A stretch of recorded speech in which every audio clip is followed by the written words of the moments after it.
This is your last call for My Wife the Dietitian. The show is just about to start. Come on, let's go. Hurry up. I'm trying. I can't get my shoe on. Welcome to My Wife the Dietitian, a fun weekly podcast about nutrition and healthy lifestyle. I'm Rob, and together with my wife Sandra, we invite you to join us on this informative and entertaining journey through the complex world of healthy eating. Join us each week as we strive to help you with transforming your overall health and relationship with food through up-to-date, evidence-based nutrition information.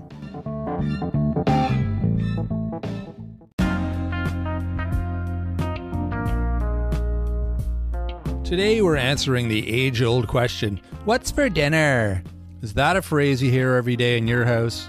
Or maybe it's just you. You've had a long day at the office and you're dreading going home because you know you have to make dinner and you have no clue what it's going to be. Either way, it can be a time of day that a lot of people dread. But don't worry, we've got your back. This episode is all about figuring out what's for dinner.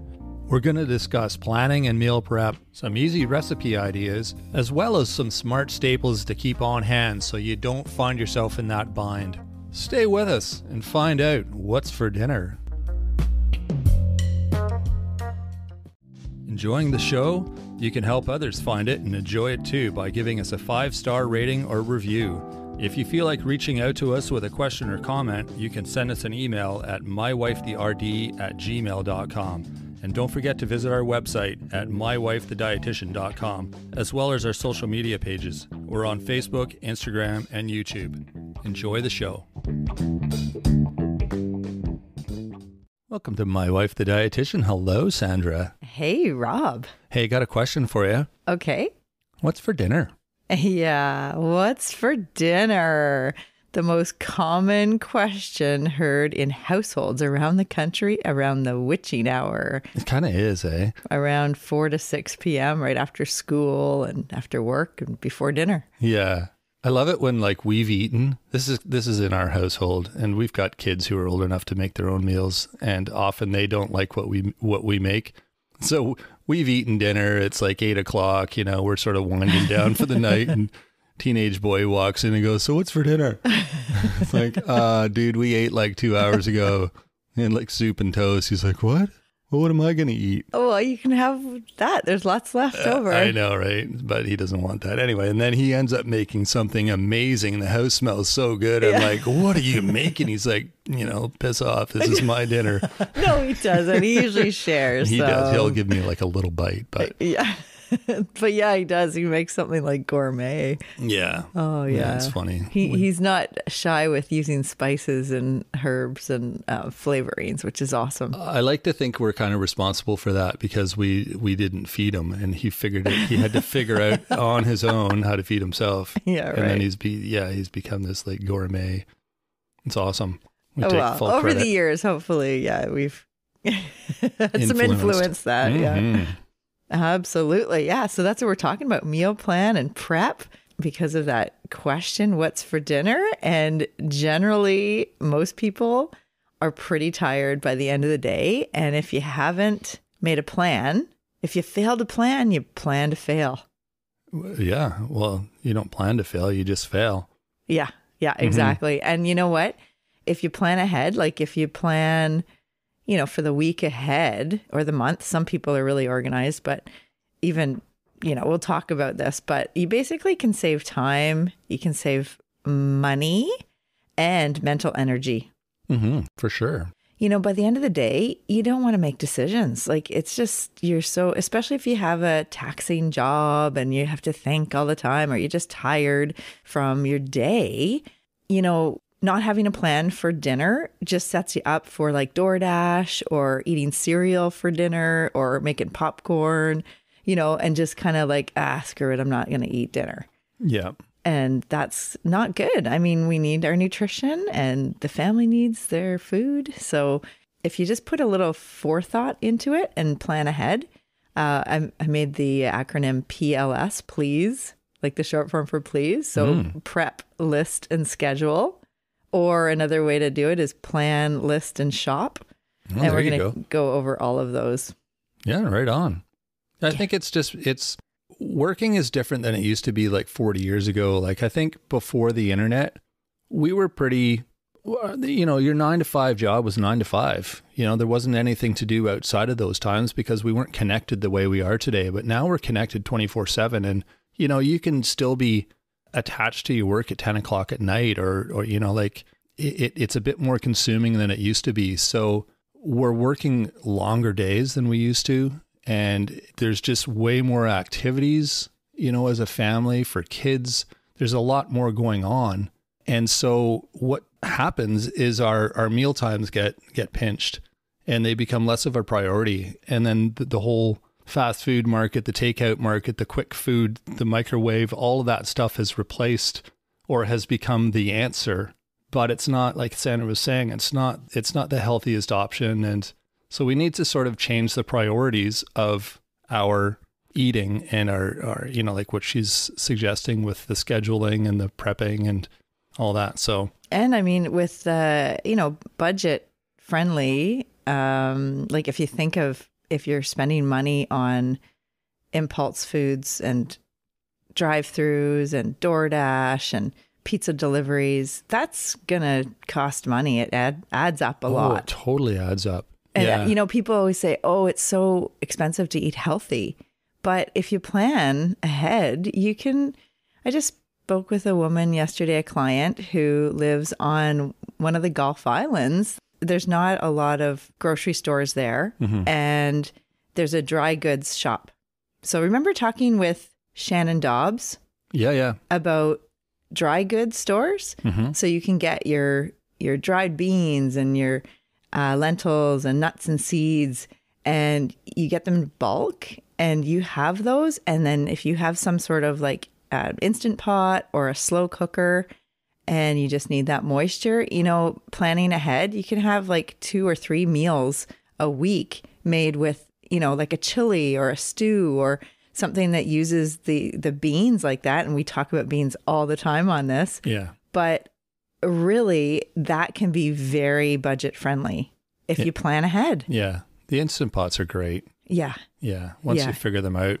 I like in our house, Sandra's kind of the queen of the Instant Pot, which is great. And every dinner time, probably 5 out of 7 days of the week, at dinner time, there's something ready because it's been in the Instant Pot all day.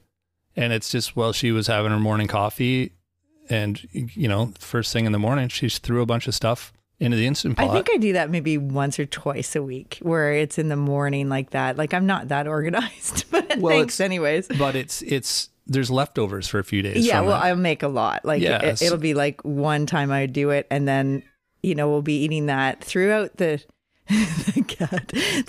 week, sometimes at lunch, sometimes for dinner. Yeah. And sometimes, like, if the Instant Pot's got half still in it, like half of the meal that is going to last for a few days, I'll just put the whole Instant Pot, like just reheat it. Like stick it in the fridge so that I don't have to portion it out or anything. But that's just us. I mean, everyone has their own system, but we're totally kind of getting on a tangent here. No, but that's a good point. I think making enough so that you have leftovers. I'm just thinking that we don't cook dinner very often because we always have something ready that's ready from earlier in the day or from the day before. Yeah. So it's one good strategy. And it helps when people in the family aren't picky. That it's tricky when everyone wants their own, they don't like the soup, or they're not interested in what's already there for the meal. Exactly. So the other thing about that time of day when, everybody's tired and everybody's hungry, you get cravings because your brain just wants quick wins. So you have like your energy is zapped, and the last thing you want to do is figure out what's for dinner. That is true. Yeah, that's when you hit the snack cupboard hard. Oh, totally. Yeah. Even if you have a plan for dinner, a lot of times it's a good idea to have a snack prepared for that time of day. Yeah. I usually eat as I'm making dinner too. Yeah. And with lunch too. Like I've said before, I eat like handfuls of spinach as I'm making my lunch, and then I feel like, I've got my greens in. I don't need to necessarily include them in my lunch. Sometimes I do, but yeah, you can have healthy snacks. Yeah. So let's talk about kind of a strategy for the meal plan and prep. Perfect. Yeah. So the prepping would be making sure that your kitchen, like you have the tools. So, have a good knife, cutting board. That's important to have any kind of cooking appliances that you might use. Like we were talking about the Instant Pot or a crock pot, maybe a rice cooker, maybe an air fryer, maybe an oven or a stove. Yeah, they're helpful too. Yeah. Yeah, whatever works. We use the Instant Pot a lot. We had an air fryer. Our daughter stole it, but she didn't steal it. We let her have it when she moved out, but we didn't use it a ton, or we hadn't figured out how to use it a ton yet. But some people use them all the time. So whatever works for you. You don't have to have all those things, but whatever you're going to use. Yeah, exactly. And it might evolve, right? As you are trying new recipes, because it is a priority, like I really think that meal prep and planning, it doesn't have to be like for the whole week or super organized. I know there are apps out there and some schools of thought that like you have to have like the whole entire month completely planned out, what's for dinner. That's not our style at all. No. I just can't do that. But, it does. I think it is a good idea to have some sort of plan so that you have what you need. Mm-hmm. So the prep, that's where the prep comes in. And then, we're going to talk about meal prep, but this is like prepping for a plan, right? The initial phase is pre-prep. The pre-prep, yeah. And then the list. So making a list, because I do grocery tours, so nutrition tours for different groups. And one of the things we talk about when we first get in the store and we first start on the grocery tour is have a list. Like go to the store prepared, because what happens if you go to the grocery store without a list, or just maybe to grab some milk? You never just grab milk.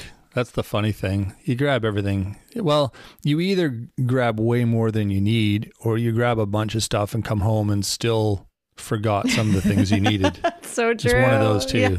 Well, there's a lot of engineering and marketing strategies that go into putting the milk at the very back of the store, where you have to go past like 30,000 different products to get to the milk. Yeah. Because a lot of times people just they stop in for that milk or whatever it is. Whatever it is nowadays that people are, Yeah. And then you end up, as you said, getting a lot of impulse items and things that, buy one, get one free, or whatever deal or whatever you see on sale. Yeah. And a lot of times you come out after spending way too much money and you weren't planning that. So that blows the budget. Or you haven't actually got what you went in to get. Exactly. And then you're just like, what am I doing? So before you make the list, check out what you have. Like look in the fridge, look in the pantry, look in the freezer. All right. So, we don't have this and we need this. So also part of the pre-prep is having an idea of some basic recipes. So even having like 3 to 4 kind of good recipes, like staples that you make, like just so if you're just beginning to figure out meal prep and food prep, it might be a good idea to have 3 kind of staple recipes that you might rotate, just so that you get some confidence in the whole meal prepping. I was going to suggest that too. That's sort of how I shop. I know what we eat regularly and kind of what our last minute go-to kind of meals are. Like if you're in a pinch, it's 5 o'clock, it's dinner time. It's like, okay, well, I could throw together this, whatever it is that I make. And so I know that I want to have certain ingredients and items on hand all the time, just in case I need to throw that together. So when I shop, a lot of the things I'm buying are those ingredients. They're the things for my cereal. They're lunch items or things for those recipes we might make at dinner. So that's a big chunk of the list that we get every time, just so we know that we have them on hand. Yeah, absolutely. Yeah. So, I mean, like soup is a big one. We've talked about that before in many episodes about having, you getting your chicken and you put that in the Instant Pot and you cook the whole chicken, and then you use the meat for different meals. So that's one of those things, like if you buy one item and then you can use that for many different meals. Well, you get your first meal out of it, and you probably get lunch and dinner the next day just from the meat. And then you take all the bones and do some magic with them and make the bone broth that then turns into whatever you use the bone broth for. Right. Either soup or some kind of stir fries or casseroles. Well, you make like lentils, like you make a big thing with it. Yeah. So that's still the chicken that's, carrying on to turn into something different. So yeah, it extends it, right? So that you're just buying that one chicken, but you're using it in a variety of different meals. Mm-hmm, exactly. And it's good to, when you're meal planning, to prioritize protein and vegetables. Like a lot of people make a meal and there's really not many vegetables in there.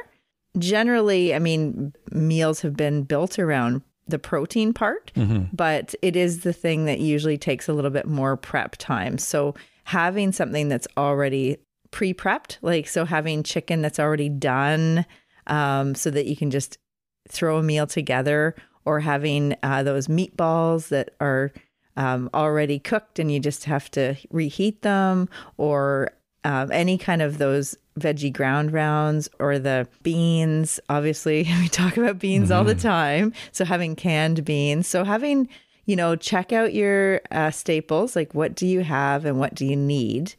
Sometimes taking a picture of the inside of your fridge so that you have that when you go to the store, it can twig your memory like, oh yeah, we do need yogurt or whatever it is. And then also having a plan for the vegetables so that your veggies aren't going to be just getting all soggy and old in the fridge, and they are going to be used in different meals. Exactly. Or having those frozen veggies that we often buy, like we've talked about on this podcast. Well, there's so many different varieties of frozen vegetables nowadays. It's great. And I use them for everything I cook. There's often frozen vegetables that go into it because they're just such a great, easy, just open it, throw some in, and boom, you got a pan full of veggies. Yeah, absolutely. Yeah, those are awesome. And that's the thing. You can use frozen vegetables or fresh vegetables and make a sheet pan meal, like, just prepping a whole bunch of vegetables at once by like just cutting up cabbage and garlic and onions and carrots and peppers, mushrooms too. Yeah. You think of, other than cucumbers, you're not going to cook cucumbers, but most vegetables like sweet potatoes and squash, you can put them all on a baking sheet and drizzle a little bit of olive oil and some seasoning, and then bake those up so that you have some good veggies that you can use in your Buddha bowls or in your grain bowls or in different recipes. Exactly. Before you go to the grocery store, if you know that you're going, like if you have your list and you make an effort to go, it's a good idea maybe to take a few minutes just to go through the fridge and kind of reorganize things so that there's some room. Yeah. There's nothing worse than coming home with 10 bags of groceries and you got no room in your fridge. It's like, oh, where's it all going to go? I know. And maybe some of the things are like, okay, this is outdated. We got to toss this, or, and there is a lot of waste in, if you're not planning. So that's the other thing, is it helps reduce the clutter in the fridge or reduce the food waste if you do have some sort of plan and doing some meal prep. And one tip too, this is taken from experience. When you're cleaning out your fridge, make sure you open things and look inside, because just looking at it from the outside, it might look fine, but when you open it, it might be just fully covered in mold, or it might be super stinky. You opened that jar of olives that we opened, I thought recently, but I guess, I don't know what happened. But anyways, they had a whole... There was a full skin of like green fuzzy mold on it. I'm like, whoa. Yeah. But they look fine from the outside. So it would still live on in the fridge if I hadn't opened it. Yeah. So yeah, that quickly got disposed of. That's how they discovered penicillin, eh? By leaving olives in the fridge too long? No. but it is a mold. It is. Yeah. It is a mold. Yeah. It's nasty. Yeah, no, but that happens obviously. So yeah, like cleaning out the fridge or organizing the fridge a little bit before you go grocery shopping. And a lot of times it's good if you have a weekend, say it's a Monday to Friday kind of work schedule, school schedule, and your weekends, you have some time, maybe do this either on the weekend and then you do the grocery shop one day and then the meal prep the next day. Because it is a lot, some people can do the grocery shop in one day and then later that day do all the meal prep and batch cook for the week. It's not for everybody. Sometimes you need to spread that out, or even the batch cooking. Sometimes that's not for everybody. Like you see these, the inside of fridges and every meal of the week is like labeled and in little see-through containers. Mm-hmm. And I don't know, some people just don't like eating that way. And I'm one of them. Yeah, I am too. I never know what I'm going to want to eat until I'm hungry to eat. Yeah, but it does help for some people. Like that is what they need. So they know the meal they're going to have and what's in it. And like if they're watching their macros and all that stuff, like then that maybe works for them. Mm-hmm. I'm impressed by people who can do, like, it would be nice to open the fridge and have something ready made that is home cooked kind of like that's pretty impressive. That's a real luxury. We have soup that's always in jars. No, and I love it. That's what I'm saying. I love opening the fridge. And when I grew up and at my parents' house, well, my house, but when I lived at home with my parents, there was always stuff in the fridge, leftovers and stuff. And I'd come home from wherever I was and I'd open it and I'd be like, oh, right on. There's this thing that's ready to eat. I just have to open it and stick a spoon in it and I'm good to go. That's good. I love that. Yeah. I just don't like putting the work into it. Well, I think you're like 90% of the population. Exactly. Doesn't want to do the work. Yeah, exactly. But you make some really good meals. Oh, I love cooking if I'm in the right mood. But I mean, I'm not in the right mood 3 times a day or 4 times a day or, it gets to you after a while. What's for dinner? Exactly. Right. Yeah. Like as a parent, it doesn't matter if you're in the mood or not. It's kind of like you got to feed your family. Yeah. And a lot of times that falls on the woman, I have to say. But we're lucky because you do a lot of the cooking, which is great because there's been a lot of times over the years where I'm working late or I get home later and everyone's hungry and you make that meal, which is great. And then as the kids got older, we did sometimes have phases where one of the kids would pick a meal or a day of the week and they would be responsible for that meal. So one dinner meal, that was pretty well for a little while. Yeah. Yeah. Until they got busy and no one was home or everyone had different schedules, but it did work and they cooked some pretty good stuff. Oh yeah. And then put effort into it. Well, also our daughter decided to get the meal delivery. So the HelloFresh we tried and we had that going for probably 3 or 6 months. And wow, that was great because then you have all the recipe cards and the kids really got to experience cooking different ethnicities too, which is awesome, right? Yeah, that worked really well. Yeah.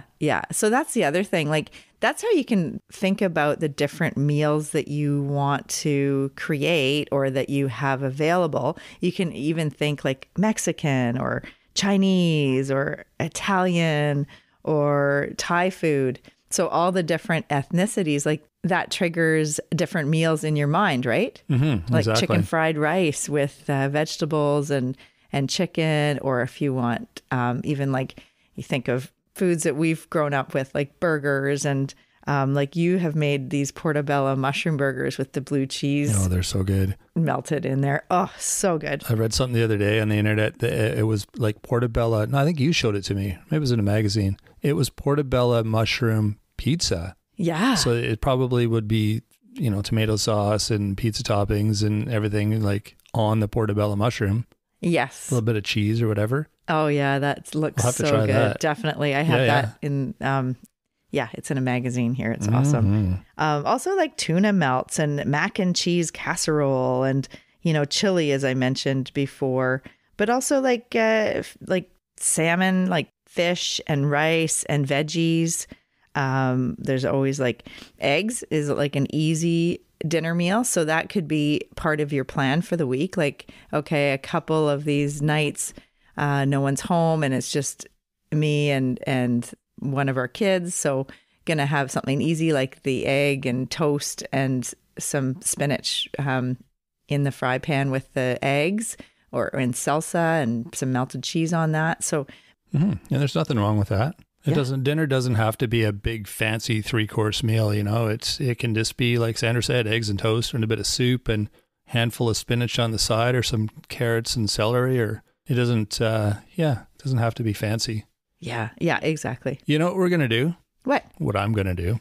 We're going to start including recipes in our newsletter every week because there's so many things that we can share. And I really, really want to encourage people to start thinking outside the box and step away from the recipe and just get creative in the kitchen, because that's what Sandra and I often do. And maybe we'll share some of our ideas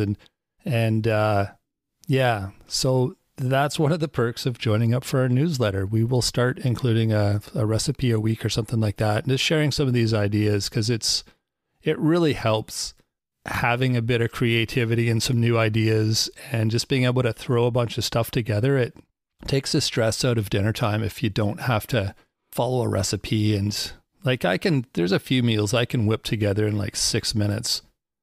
And I don't really think about it. I just grab a bunch of stuff, put it in a pan and heat it, and then we eat, and it's delicious. Like all the time. I don't think I've ever made anything that wasn't like, oh my God, this is so good. Yeah. Right? Yeah. But it doesn't have to always be a winner.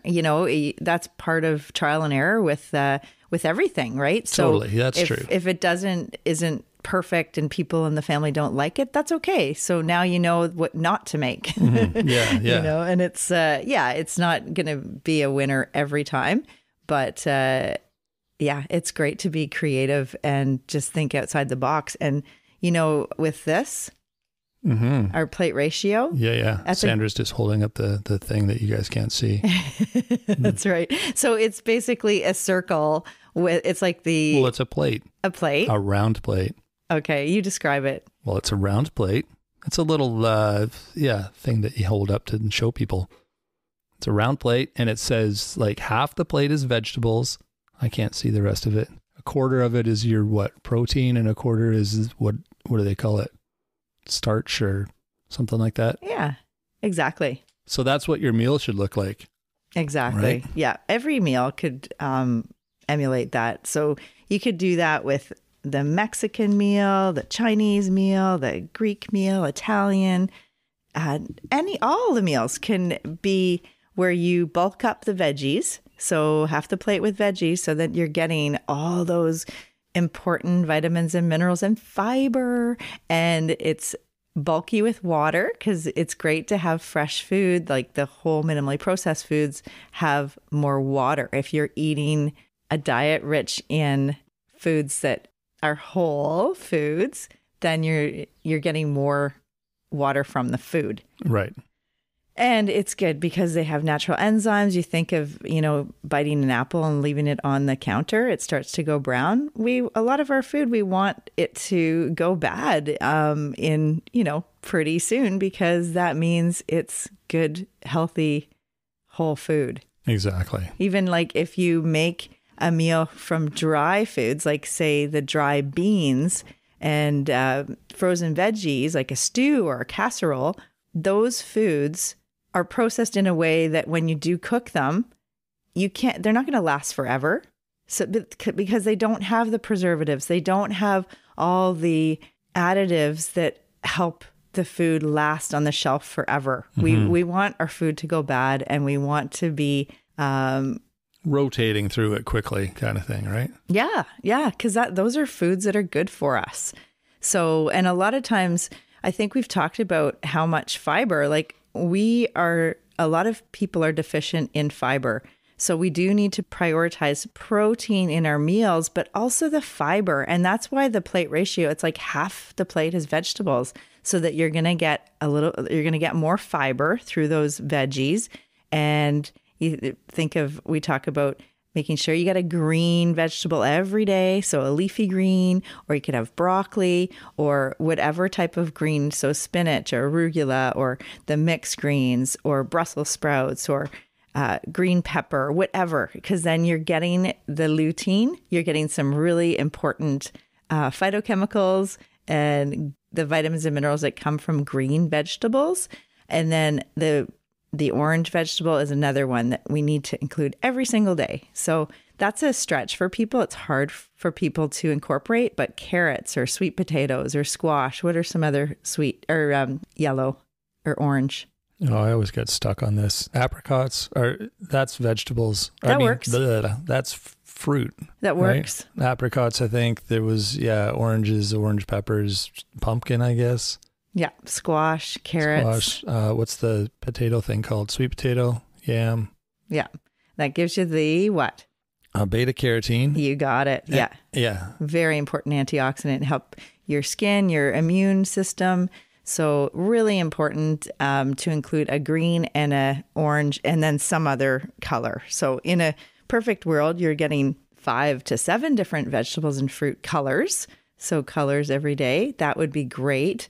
And if you can plan ahead, then you are more likely to reach that goal. And with those colors, you're getting all these important beneficial phytochemicals, antioxidants, vitamins, minerals, fiber, all the important elements of vegetables and fruits that our body needs and our family's health need. Exactly. And then the protein, I mentioned that might be a trickier thing to plan for, but if you think of the fish, the chicken, the beef, I should have mentioned nuts and seeds first, because we could change around the conversation and always prioritize the plant-based protein in terms of it's more economical and you get more fiber when you have beans and seeds and nuts, lentils. It's easier to cook too. Yeah. Often. Yeah, a lot of times. Quicker, yeah. Yeah. Actually, it's interesting because some vegetarians I talk to, I hear this theme a lot, is they just like cooking with beans and plant-based proteins because it's less greasy. Yeah, like bloody or like food safety, right? Like it's cleaner cooking. Well, I don't want to go that. I don't want to get too much into the weeds about that, but it could be that either you didn't grow up cooking meat and so you're not used to it, you're not comfortable with it, and you worry about the food safety and like if it's cooked to the right temperature and all that. Right. So that could be an issue, but it's totally fine and safe and healthy to include, fish and chicken and beef in our weekly plan. And that really helps to expand the diversity of your nutrition and to make sure that you're getting variety and lots of different options for the family so that the family can get exposed to a lot of different types of foods. Exactly. We have had guests on the podcast on vegetarian eating. So Scott Fickerson did the Vegan for Runners. That was way early episode. It's like 45 or something like that. 49, 48, somewhere back in there. And we talked to Vicenta Molina on becoming vegetarian. And she wrote the book on it. Like literally, she wrote the book. So there's a lot of good points on that podcast about having a vegetarian lifestyle. So if people are interested in that or want to refer back to those episodes, those are really excellent to try. Episode 48, Vegan for Runners with Scott Fickerson. That was the one. Episode 85, Plant-Powered Protein with author and dietitian Vicenta Molina was another really wonderful one to check out on vegetarian eating. Yeah, they were both really good. Some good ideas too. Yeah. So you've gone to the store, you have your list, and you've gotten your foods that you want to include for your meals for the week. The schedule is the other thing. If you're looking at the week ahead, maybe on the weekend, you look at the week ahead. This is a way to make sure that those days that maybe the kids are at some sort of extracurricular activity, or maybe you're out of town for a work trip or whatever is happening during the week, that you account for those dinners that you're not around, or that it's going to be really rushed so that you have leftovers, or it's going to be already made, like you started in the morning with the crock pot and you have something ready. Right. Yeah, like schedule, just to make sure that all of a sudden you don't get home and go, oh my gosh, we've got a busy night, we don't have time for dinner. So it's good to look at your calendar and sort of plan ahead for those nights. Have a plan for who's cooking, what's getting cooked. Maybe it's just a frozen lasagna night or something. That's okay too, once in a while. We've got those in our freezer as a backup night for, those times when we don't have time to cook, or we forgot, or we didn't plan, or whatever. They're there for a reason. They serve a purpose, but it's not something you want to eat every night. Yeah, so you've got the frozen lasagna, and then you grab one of those bag salads and have the salad with the lasagna. So that's one option. Or like tuna melts, if you have bagels or English muffins and you've got some tuna, and then just make that up with melted cheese and then have a salad on the side, or soup, so some way to get those veggies in and making sure you get some protein.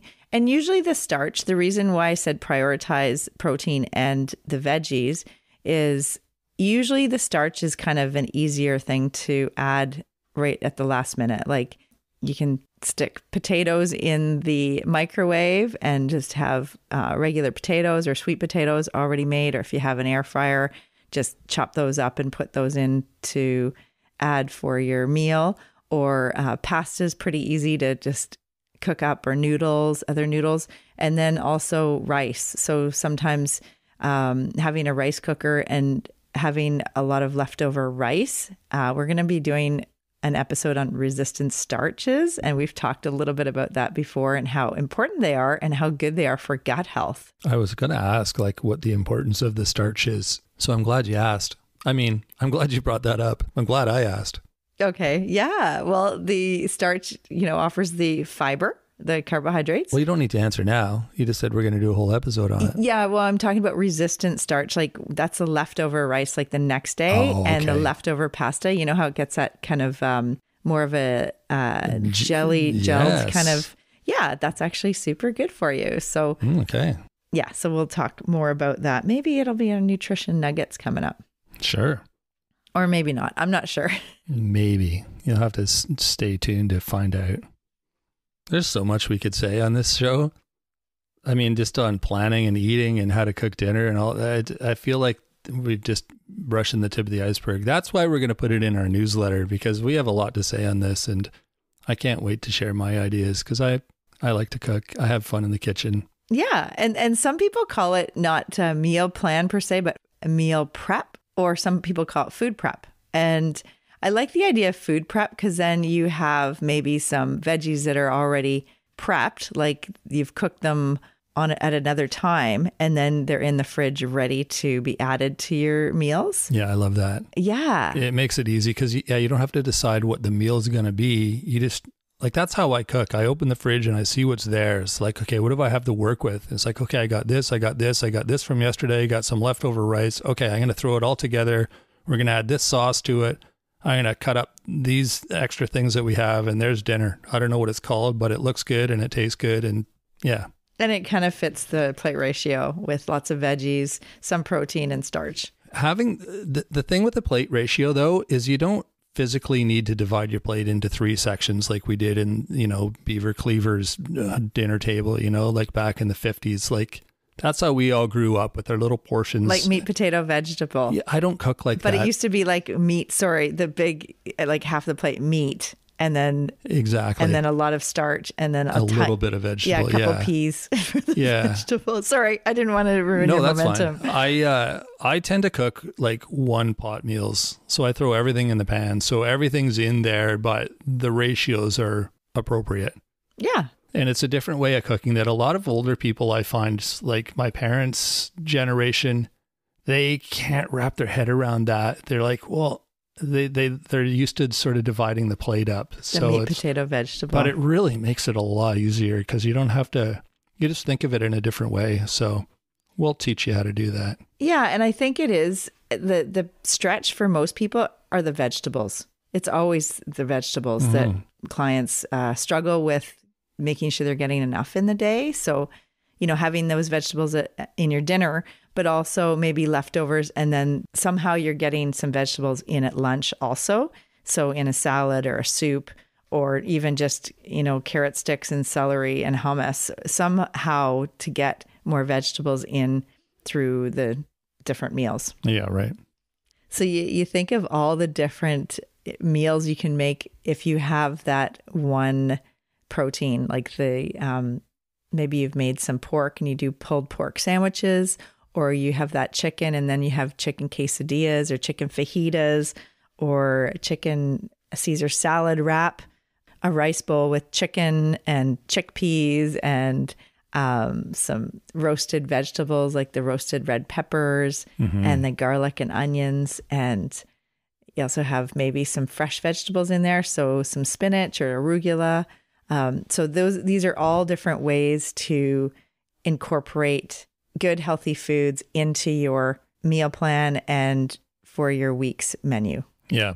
And like you're saying about the meat goes a lot further if you're not using it as the main portion, like the main part of your plate. If you're just using it as an accent to the vegetables, it'll last way longer than it used to, because that's the biggest expense on most people's grocery bills is the meat. And meat's getting really expensive now. So, instead of having that big slab of meat as the main, the center attraction on your plate, if it's just, cut up and used in a stir fry, you're going to be able to get a few meals out of it. So yeah, that definitely helps. Yeah, totally. And adding beans. Remember, we True. talk about this every time. Add some lentils to whatever pasta sauce or soup or stew. Add some canned chickpeas or canned pinto beans or canned black beans or black-eyed peas or whatever type of bean. If you have cans of beans available, cans of tomatoes also are great staples. Yeah, great staple. Add to a lot of different things, like into your enchiladas or into your soups or stews. It's maybe something else we'll do on our newsletter is put out sort of what our grocery list of staples is, things we buy every week and what we do with them. Because there's a lot. And some of them, like for instance, like the head of cabbage, that's not every week. That's like once a month. And then it lasts for a while. Yeah, it lasts really a long time in the fridge. You use it for a lot of, like you can just grate a few pieces of cabbage into a sandwich or a wrap or a salad. And that cabbage is not very expensive to begin with. It lasts a long time in the fridge. The purple cabbages are really even more bang for your buck with the polyphenols and phytochemicals that are in the dark purple color. So a cabbage is a really good thing to include in one of your grocery shops for the month. It usually will last. And maybe like a bag of carrots, like, a big bag of 5 carrots. pound bag, yeah. Yeah, and the potatoes, either the little baby potatoes or the bag of russet or whatever type of potatoes, so that you have those available for a lot of different cooking, like if you're doing soups or stews, or even just a potato with your chicken and veggies. So many ideas. There's so many ideas. Yeah. You know what else I like about the purple cabbage? We're going to wrap this up here soon. Like I said, we could just keep going forever, but the purple cabbage chopped really fine is a really nice base for a stir fry. And I think you did that one time. I never would have thought of putting cabbage in a stir fry, because it seems like something you'd put in a salad. Yeah, and then but it was amazing. Oh yeah, it was so good. The texture gets kind of soft and it sort of absorbs the sauce. And I don't think there was any rice or anything. It was just a bunch of veggies in a pan with maybe a bit of tofu or something, and it was so good. Yeah, and then probably sesame seeds sprinkled on top, and really easy, quick, and. Yeah, and it was really purple and green. So I think there was like beets in there also, and then the purple cabbage, and yeah. But what's for dinner doesn't have to be an annoying thing to hear as a parent. You could do the PLS, the prep, the list, the schedule, and do a bit of meal planning and food prep for the week, and that will really make your days, the witching hour, go a lot smoother. It's exciting. When we have everything, I'm excited about dinner time because it's like, oh, which one are we going to do tonight? You know, you've got all these options available at your fingertips, but when the fridge is empty, then yeah, it's like, oh man, this is no fun. Yeah, exactly. Make sure you have lots of seasoning, spices, maybe sauces, lots of different vinegars, maybe a bag of limes or lemons. This all helps with seasoning your meals and making them really flavorful so that people want to eat the vegetables and eat the different dinners. Yeah. And like we said, we'll throw that stuff in one of our newsletters and, or we'll start doing it every week. We'll just start throwing some ideas, but that list of staples, I think, is really helpful. So we'll include that. Yeah. And then the benefits, again, save time, save money, and save a lot of stress. Exactly. And who doesn't need more time and money and less stress? Exactly. Right on. Okay, so you know what you got to do? You got to go check out our website to get that signed up for that newsletter. You'll find a button for that on most of the pages on the website. Check out the rest of the website too. There's some great blog articles on there. It's like a full library now. There's just so many interesting articles on all sorts of different things. Lots of guest articles from people we've had on the show. So it's quite extensive. So give that a look while you're on the website. You can also email us your questions, comments, ideas for the show, that sort of thing. It's mywifetherd@gmail.com. And the website is mywifethedietitian.com. We're also on Facebook, Instagram, and YouTube. You can check us out there. Leave comments, like, subscribe, all those things. We appreciate all of that. You can also rate and review the show. That's also super helpful, helps other people find the show. And you can share with friends, share with family, share with strangers. We don't care. Just share the show. Everyone can benefit from being a little more healthy and understanding their food and their nutrition. So there's a lot of confusing ideas and advice out there. So it's good to have something that's based on science like we're doing here that will keep you healthy. And a lot of this episode is definitely based around what I hear from clients over the last 25 years of being a dietitian, and also our own, what works for us. And it's different for everybody. So it's a lot of times trial and error to see what works for your family. And, you know, your family goes through different phases and periods of life as the kids get older. So things can change and kids can help out more with the groceries and selecting what foods to buy, what meals to include in the week. And maybe they can step up and make one of the meals for the whole family to contribute. Exactly. So let us know on our social media pages how things work in your household, what works, what doesn't. Give us some ideas maybe. And yeah, I'd love to hear your comments on that. So reach out to us, like I said, on those social media pages. We'd love to hear what's happening in your house. And if you want to share with one friend or a coworker or a friend, a family member or a colleague, that would be great. Let them know what you learned on the show and where to find it on YouTube or on any of the podcast providers. And we really appreciate that you're spending your valuable time listening to us. There you go. So that's it for this week. We'll be back on Wednesday. Well, it's not it for this week. That's it for this episode. We will be back on Wednesday with Nutrition Nuggets. So make sure you tune in for that. And like I said, join up for the newsletter. We will include some of the things we talked about today and give you some of those ideas that are working for us. So have a great week, everyone. We'll be back on Wednesday. Thanks for joining us today on My Wife the Dietitian. If you like what you heard, don't be shy. Leave us a comment or review and be sure to share our podcast with your friends. If you'd like to hear more, hit that subscribe button. You can also follow us on our social media pages for updates, episode trailers, and other odds and ends. For more info and links on what we discussed on today's episode, check the show notes. We'll be back next week with another informative and fun-filled episode.